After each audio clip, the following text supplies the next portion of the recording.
Let me get my life together. Today we're talking about how to slay sales, and really this is going to be a guide to understanding your customer buyer types, which you may or may not have heard about before. And yes, this is not my normal filming location. Currently in a hotel room in Sydney. I was here filming for TV last night, and I'm just trying to catch up on as much work as I can while I have kid-free time. So I'm literally pushing as many videos as I can out in this amazing location before my checkout time, right? So let's talk shopping. And I don't mean like your regular Saturday afternoon shopping spree, but this is the nitty gritty behind the scenes of psychology of it all, of the sales psychology. Oh my God, I can't talk today. All right, so brace yourself because we are diving headfirst into the fascinating world of customer buyer types. Now, you might be asking, what the fuck, what the heck is a buyer type, right?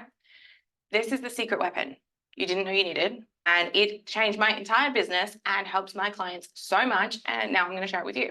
So I want you to picture this. Instead of trying to sell to everyone, you take your amazing product, your offer to everyone and their dog and their sisters, cousins, lawyers, pet goldfish. You actually target your efforts not towards a specific niche, but towards a specific buyer type. The reason why this resonated so well for me is because I hated the idea of niching myself down into a box, but I love the idea of speaking to a specific type of person, right? It's more like a personality niche. And the result of this is more engagement, more conversions, and of course, more money, right? So it sounds like a dream, doesn't it? Let's break it down because there are 4 main types of buyers. And I have to say, this is not my original idea. I learned this from Savannah. She's a marketing expert on TikTok. I'm sure you can go and find her. And I did one of her courses that opened my eyes up to this. And then I've spent the last 12 months learning, implementing, and understanding on my own level and what that looks like for me, my business, and my clients, and just how to go deeper into all that. So there are 4 main types of buyers: analytical, amiable, assertive, and expressive. And each of these comes with their own little quirks, their own little preferences, their own specific shopping styles, and how they like to be sold to, how they like to make decisions. So let's dive in. First, you've got the detail divas. These are your analytical buyers. These folks are like the detectives of the shopping world. They don't just want the 411.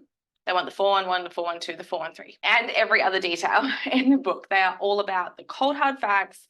So if you want to charm these detail divas, you need to serve up all the data that you've got: charts, graphs, comprehensive specs, exactly how it works. This is the next step. This is how many people we've helped, all that type of stuff. They freaking froth on the details. They want to know all the things, and they often take a little bit longer to make a decision. But if you can tick all those boxes for them, they are incredibly loyal buyers as well. The next buyer type, this is the feel-good friends. These are the amiable buyers, right? These guys are the heart and the soul of the shopping world.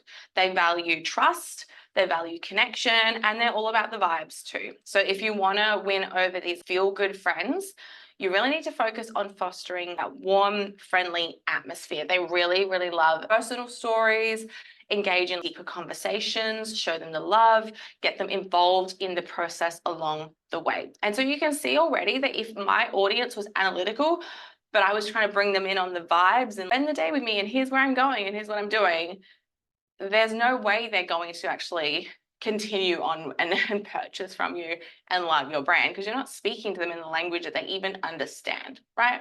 They speak English and you're trying to speak French to them, right? So the next buyer type is fast and furious. These are the assertive buyers, right? Assertive buyers are the speed racers of the shopping world. They don't have time for fluff. And what I see people do is a lot of women in business are trying to sell in an assertive way. They're like, just buy now, don't think, go for it. Invest in yourself. You're ready. Let's do this. Let's move. But the rest of their content is not tailored towards that. And then also their buyer type could be expressive, analytical, or amiable. And the assertive kind of approach is just pushing all of their customers in the complete opposite direction. Like huge magnets at the wrong end trying to meet. It's just never going to happen, right? So the assertive buyers, speed racers, don't have time for fluff. They want facts. They want them now. And if you want to woo these fast and furious shoppers, you need clear, concise, and direct communication. And it's about highlighting the unique benefit of your product to ensure a really seamless and efficient buying process. This is the thing. If someone like me, I am an assertive buyer, and so many people have lost sales from me because I've contacted them like, hey, I want this from you. I want this report. I want this strategy. I want to join this program. I'm ready. How do I pay you? And they're like, oh, we'd like to get on a phone call first. Could you please fill out this 52-page information document, or the next round of that isn't starting for 6 months' time. I'm gone, I'm lost, I've moved on to the next thing, right? I'm trying to pay you and you're not making it easy for me to pay you. So that's the assertive buyer type, which is actually not everyone's buyer type. I think a lot of people wish that it was, and they think they want that to be their buyer type, but it's a completely different way of shopping to the rest of the buyer types. And you really have to, if that's going to be your buyer type, you have to really structure things for it and meet them where they're at, which is fast and hard, right? We love it fast and hard. We love it deep too. Moving on, sorry. The party lovers. This is the next buyer type. These are the expressive buyers. So last but not least, we have the expressive buyer. These guys are all about the thrill of the shopping experience. They are here for a good time, not necessarily a long time, right? These are the shopping channel guys.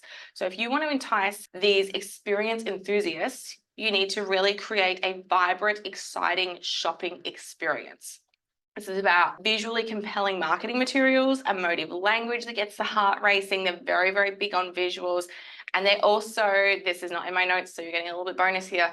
They really want to be able to showcase that they're the type of person that invests in your brand. So they want something that they're going to be able to share with their family and friends and be like, look what I'm involved in. And it to be beautiful and it to complement their aesthetic and all that type of stuff.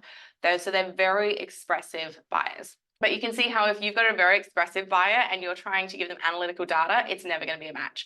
And if you've got analytical or assertive buyers and you're talking about spiritual flow of the community, of the feeling of the vibe, they're just like, what the fuck is this bitch on, right? So the secret sauce to sales success is understanding your buyer type and then understanding how do we use this information to boost our sales. It's simple. You've really just got to tailor your approach. So I want you to just think about this for a moment. I've got a client who's a professional photographer. Let's call her Jane. And initially, Jane's all about the details in her marketing efforts. She'd dish out all the specifics about her photography gear, the technical elements of the shoots, the intricate steps of her editing processes. And Jane was like super convinced that this fact-heavy approach was just the ticket to showcase her skills and professionalism, and then people will see the value in me.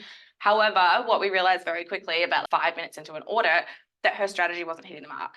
She was not pulling in as many clients as she'd hoped, and her revenue was not reflecting the quality of her work because it was insane. So we made the decision, and Jane decided to switch gears and just start focusing on bringing a little bit more of that amiable buyer type in. And instead of diving into the technical details, she began to really shine a spotlight on the emotional aspects of her work. So the heartwarming stories behind her photos, testimonials from clients she built strong relationships with, expressing her passion for capturing people's unique moments, bringing people along like behind the scenes, pack my camera bag with me, let's go to a shoot, that type of thing, just building a lot more personality into it. And she emphasized the trust that she built with her clients and how this allowed her to capture their most genuine, candid moments. The results, total game changer. Significant increase in profits. The audience warmed up to her new approach. She lost a bunch of following at the start, but the following that remained and the new following that came in, more engaged with her content. And she was able to convert that engagement into bookings, which resulted into more income, which resulted in her actually being able to take on a second and third photographer. Jane was able to give her business a total makeover and boost her sales. So you've got to just remember this. Trying to please everyone is a party just no one has time for. You don't need to host that party. That party's a waste of fucking time. You would rather be curled up on the couch watching The Bachelor, reruns of Game of Thrones, whatever it is. We're not trying to do the people-pleasing party, right? If you are ready to really say goodbye to that like spaghetti, throw everything at the wall and actually see what sticks, and you're really ready to step into strategic selling and understand why the women that you look up to online, on YouTube, on a podcast, on stories, on TikTok are absolutely nailing their marketing efforts. If you're really ready to understand that on a deeper level, you can. Let's get this party started. There is a full masterclass on the 4 customer buyer types. It is over a 90-minute masterclass with a lot of accompanying documents. And if you would like to get more information about that, you can click the link, comment below, and I will make sure to get that to you, because it really, knowing this unlocks everything for you. You stop speaking to everyone and you stop speaking randomly, and you start speaking to your ideal clients, not from a niche perspective, but from a personality biotype perspective, and it changes everything. And I cannot honestly believe that more people aren't talking about this. I think this is one of those gate-kept things where people are like, I found this, it really, really, really, really, really works. But if this becomes everyone knows about it, will it be as effective? So everyone's kind of gatekeeping it a little bit. I believe in sharing the information, and you can't say the wrong thing to the right person, the right thing to the wrong person, and that the people who are ready to hear this and understand it and implement it will do that. And then the people who aren't. And I'm cool with that. Anyway, there we go. I am going to go and pack my suitcase and get out of this hotel because I'm ready to go home now.